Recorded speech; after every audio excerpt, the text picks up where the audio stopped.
Right. All right. Episode 3 in the series, we're going to talk about hair. Yes, we are. We can cut that part if we need to. Right. Okay, And here's I'll go Kristen. first. Okay, let's talk about it. Okay, so hair products. I typically will just find whatever shampoo and conditioner I think smells the best. Oh. And Wow. and then sometimes when I get out of the shower, I will use this unknot detangler from MONAT. I really enjoy the way that it makes my hair feel. It doesn't leave it greasy or oily, but it allows the brush to move through it freely. And I really like the way that it smells as well. I have a thing with smells. Oh, yeah. So it's delicious and it's a good product. And so you don't use heat on your hair ever? Look at this. We don't like, look at this. Well, are you serious? We can't talk about extensions, but I have hair. I have good hair. She does have beautiful hair. And as my husband likes to remind me, it is very beautiful. But I like the extra fullness and the length from the extensions, and they are hand tied. I think we will talk more about extensions in the future, but whether they're clip-ins, because I've used both, clip-ins or I guess sew-ins. We don't know enough about this topic. So we will talk about them in the future, but I do have extensions. They are hand tied. I have them moved up every few months, and I know very little about them, but I have enjoyed the experience. And my girl Jen always makes sure that I look right. So I'm going to pass this on to Leela because she has more products than just to piggyback on extensions. I have obviously blonde hair. Obviously, I'm not a complete natural blonde. I am a light mousy brown. You know that brown color that just makes everybody look neutral and washed out? That's the real color of my hair. I went back to brown one time. I walked in. My students looked at me and said, "What did you do to your head?" Was the exact response. Really? And I said, "Well, I went back to my natural color." And they were like, "Don't do that ever." Miss Martone, don't do that. I said, "Okay." So put the blonde back in my hair. Not because of them, but I hated it too. I went home and cried and had a complete mental breakdown. I feel like my soul is blonde, and I feel like I'm meant to be a blonde, and I just look really weird in other colors, except purple. The purple wig I did last time. Anyway, so with that, I bleach my hair a lot. So my hair requires a lot of stuff because I had 2 hairdressers in a row burn my hair off. Literally, I went home, started brushing it, and it started just breaking off. I've heard that before, but it literally will burn and break off. They overprocessed it. So one of them, they used an ammonia-based toner, horrible for your hair, unless you got like strong. My hair is like wispy, nothing. This is all fake. These are just clip-ins. I've always just worn clip-ins. I had the beaded ones done once, and when they took them out, it pulled half my hair out because my hair is so fine and so thin. Like, I have a lot of hair, but it's very, very thin. Even when I do a curly, you can tell. Anyway, that's another episode, curly hair. But anyway, so for my extensions, I just clip these in. These are just clip-ins. I go home at night, take them out, done. Wash them about once every 4 to 5 wears. That's it. But for my hair, this has been on TikTok. It's been everywhere. My hairstylist put me on this after another hairstylist burned my hair off before K18 was like the new craze. This stuff has, I don't say this about a lot of stuff because I always think everybody's hair is different. I've never met anybody who this stuff did not work for if used properly. It's expensive. This is the most money I've ever spent on a hair product in my life, but it lasts a long time. You use it 6 times in a row, 5 or 6 times, then you just have to use it once a week. But this, like I did the Olaplex, I did all the things, try to save my hair. This is what has made a difference. Ladies, when you put this on, make sure, and if you've watched TikTok about it, you have to put it in your hands and it goes on clear. I just have to show because you're just wasting your money if you don't do this. So it goes on like this. Most people's first instinct is to rub it in their hair.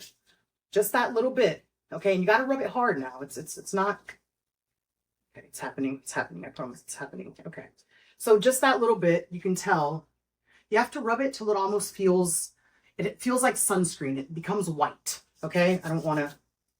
Anyway, it makes your hands, put 2 pumps and rub your hands together until it turns into this white, almost paste.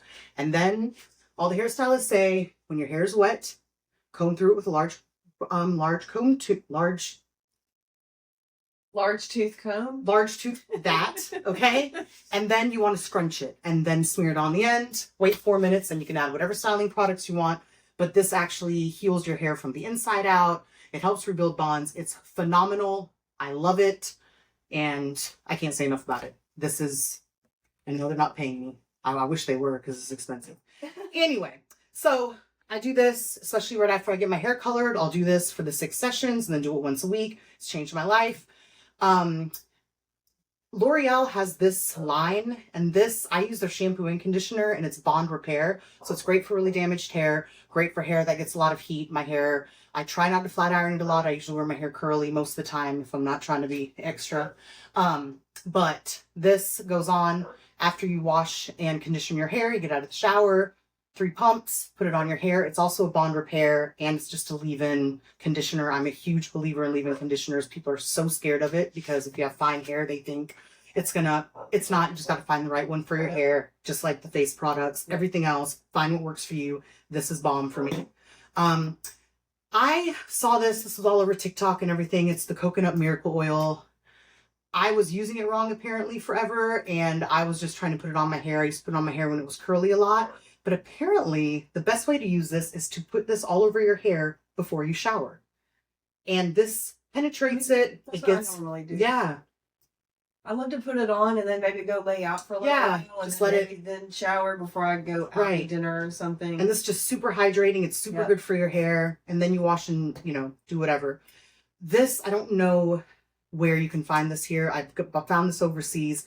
It's an anti-humidity spray, and most anti-humidity sprays that I find here are hairsprays. Sure. And sometimes you don't want the hairspray. Like, I don't want the hairspray aspect of it. I just want my hair not to be freaking, because I do have naturally curly hair, so then it gets all frizzy and floofy.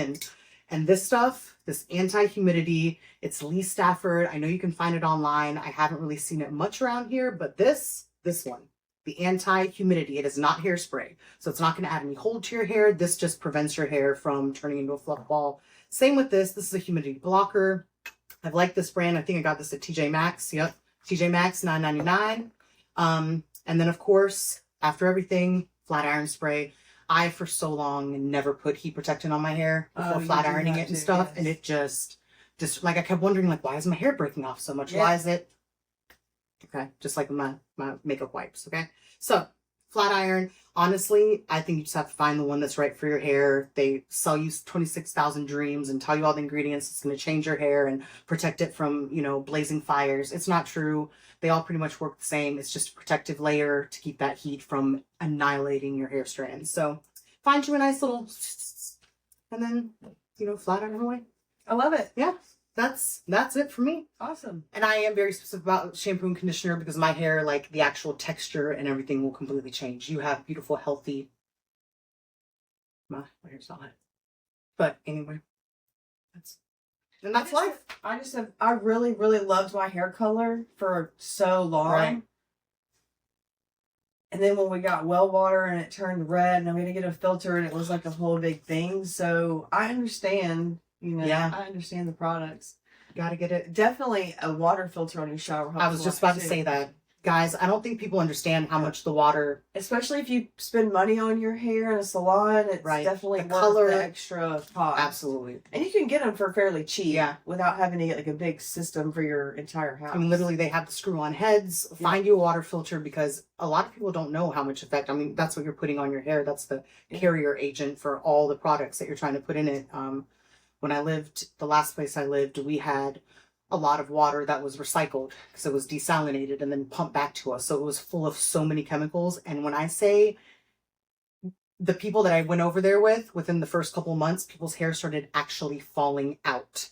And they were like, you have to get a shower filter. I read that online on something and I got me a shower filter, but I had friends whose hair actually started falling out. It was horrible. You got to take care of your hair. And your skin too. It's good for your skin too. If you have bad water, it's going to be bad for your skin. Yeah. It's your largest organ. Try to keep it healthy. Biology teacher. All right, so that's just our hair episode in the series. Self-care is next. Be on the lookout. Bye.